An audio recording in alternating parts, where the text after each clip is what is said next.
जय हिंद दोस्तों, स्वागत है आप सभी का पाथफाइंडर पर। दोस्तों, आज से कुछ ही दिन पहले खबर सामने आई थी कि चाइना की जो एयर टू एयर मिसाइल है जिसका नाम है PL-15, उसको भारत के DRDO ने कैप्चर कर लिया है, कलेक्ट कर लिया है एंड बल्कि हमने उसको स्क्रैप में कन्वर्ट करना भी शुरू कर दिया है। बल्कि उसी टाइम के आसपास ये भी रिपोर्ट सामने आई थी कि दुनिया की अलग अलग कंट्रीज जैसे कि जापान हुआ, अमेरिका हुआ, वो भी भारत के पास इस मिसाइल के डेटा की मांग करने के लिए पहुंच चुकी थी। आप ये सारी की सारी खबरें देख सकते हैं। ये लगभग आज से 20-25 दिन पहले हमें देखने को मिला था। ये वो वाली तस्वीरें हैं जो कि चाइना की PL-15 मिसाइल की, जो कि हमारी इंडियन आर्मी के द्वारा ही इन यहाँ पे तस्वीरों को रिवील किया गया था। लेकिन आज दोस्तों, in a very major update, in a very major revelation by the DRDO ने यहाँ पर कंफर्म किया है कि एक नहीं, दो नहीं, तीन नहीं, हमारे पास चाइना की कुल मिला के 8 PL-15 मिसाइलें हैं जो कि हमने यहाँ पे कलेक्ट कर ली हैं। इसका इन्होंने पूरा ब्रेकडाउन भी दिया है कि इसमें कितनी मिसाइलें हैं जो कि बिल्कुल चली ही नहीं, कितनी मिसाइलें हैं जो कि आधा अधूरा काम करी, कितनी मिसाइलें हैं जिनके हमें टुकड़े देखने को मिले हैं।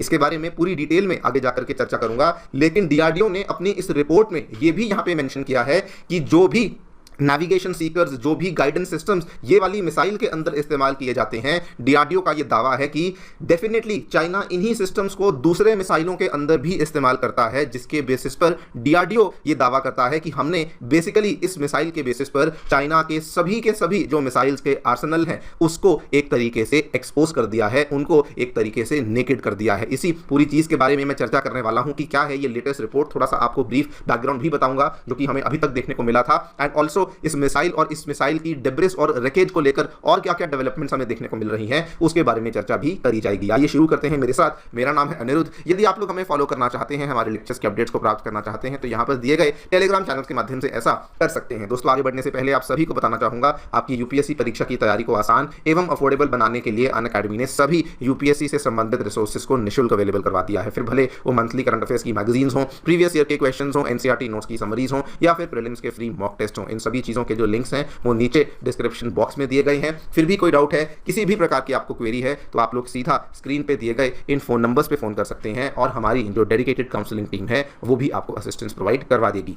अगर आप अभी कॉलेज से पास आउट हुए हैं तो डेफिनेटली हमारी टीम को रीच आउट कीजिए। आपको दिशा दिखाने में, आपको गाइडेंस देने में भी हमारी टीम सक्षम है और आपको हेल्पफुल साबित हो सकती है। ऑलराइट, डायरेक्टली आपको थोड़ा सा बैकग्राउंड बता दूं दोस्तों। जिस टाइम पर ऑपरेशन सिंदूर चल रहा था बिटवीन इंडिया एंड पाकिस्तान, तो पाकिस्तान के द्वारा जो भारत के ऊपर मिसाइलों का इस्तेमाल किया गया था वो असल में चाइनीज सप्लाइड PL-15 मिसाइलों का इस्तेमाल उनके द्वारा किया गया था। नाउ उनके लिए ये बहुत अनफॉर्चुनेट हुआ कि उन्होंने जो मिसाइलें यहाँ पे दागी थी वो सही टारगेट्स पे जाकर के हिट नहीं कर पाई, बल्कि इतना ज्यादा इनकी परफॉर्मेंस खराब रही कि कुछ मिसाइलें तो डायरेक्टली पंजाब में जो होशियारपुर डिस्ट्रिक्ट देखने को मिलता है, जहां पर आपको आदमपुर का एयरबेस देखने को मिलता है, वहां से लगभग कुछ ही दूरी पर ये चाइनीज PL-15 मिसाइलें एज इट इज बिल्कुल इंटैक्ट, मतलब बिना फायर किए ही वो डायरेक्टली आकर के इंडिया में गिरना स्टार्ट हो गई थी। इसकी तस्वीरें भी आपको मैंने दिखाई हैं। ये जो इसकी तस्वीर है ये एग्जैक्टली ऑपरेशन सिंदूर के टाइम की तस्वीर है जो हमें देखने को मिली थी। ऑब्वियसली जैसे ही ये हुआ, DRDO ने इन मिसाइलों को अपने पोजेशन में लिया। हमने इन मिसाइलों को ओपन करके इनको डिकोड करना शुरू कर दिया। आप यहाँ पे देख सकते हैं DRDO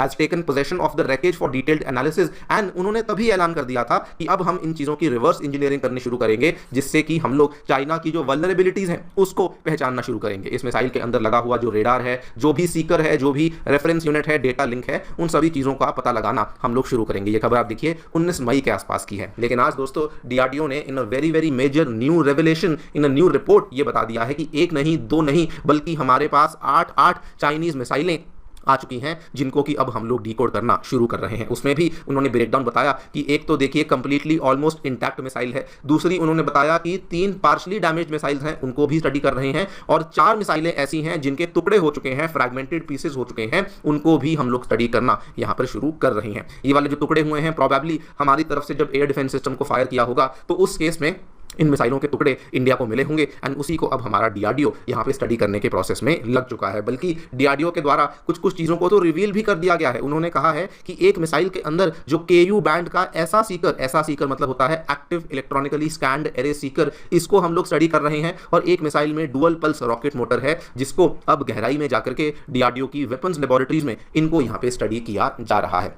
ऑलरेडी इस चीज़ की अटकलें लगाई जा रही थी कि ये भारत के लिए बहुत बड़ा जैकपॉट है, बहुत बड़ा खजाना है, लेकिन अब दोस्तों डीआरडीओ भी इस चीज़ को मानने लगा है कि जी हाँ, ये हमारे लिए बहुत बड़ा खजाना बन चुका है। बिकॉज डीआरडीओ ने ये कहा है कि जो भी इसमें जो सीकर्स लगे हुए हैं, जो गाइडेंस एल्गोरिथम्स लगे हुए हैं, ये ऐसा नहीं कि केवल चाइना की PL-15 मिसाइलों में लगे हुए हैं, बल्कि डीआरडीओ ये कहता है कि ये चाइना की मिसाइल फैमिलीज, जितनी भी दूसरी मिसाइल फैमिलीज हैं, उसके अंदर भी यही वाले सीकर्स का इस्तेमाल किया गया है, जिसका मतलब ये है कि अब हमारे पास चाइना की दूसरी मिसाइल्स का एक्सेस भी एक तरीके से इनडायरेक्टली आ चुका है। This is the major reason जिसकी वजह से इसको हमारे एक्सपर्ट्स और हमारा डीआरडीओ एक इंटेलिजेंस जैकपॉट मान रहा है। इतना ही नहीं, डीआरडीओ ये भी कहता है कि इन्हीं मिसाइल्स के बेसिस पर अब हम लोग हमारी खुद की मिसाइलों को भी बेहतर करेंगे, जैसे कि अस्त्रा मार्क 2 मार्क 3 हुआ, एंड उनको भी इंप्रूव करने का प्रयास करेंगे। एंड इवन हमारे जो एयर डिफेंस सिस्टम्स हैं, हमारे जो इलेक्ट्रॉनिक वॉरफेयर सिस्टम्स हैं, उनको भी इंप्रूव करने का प्रोसेस करेंगे, सो दैट सामने से आने वाली मिसाइलों को हम लोग और अच्छे तरीके से बेसिकली इंटरसेप्ट कर सकें। This is the second reason जिसकी वजह से इस पूरे के पूरे इंसिडेंट को, इस पूरे के पूरे इवेंट को एक बहुत ही बड़ा जैकपॉट माना जा रहा है।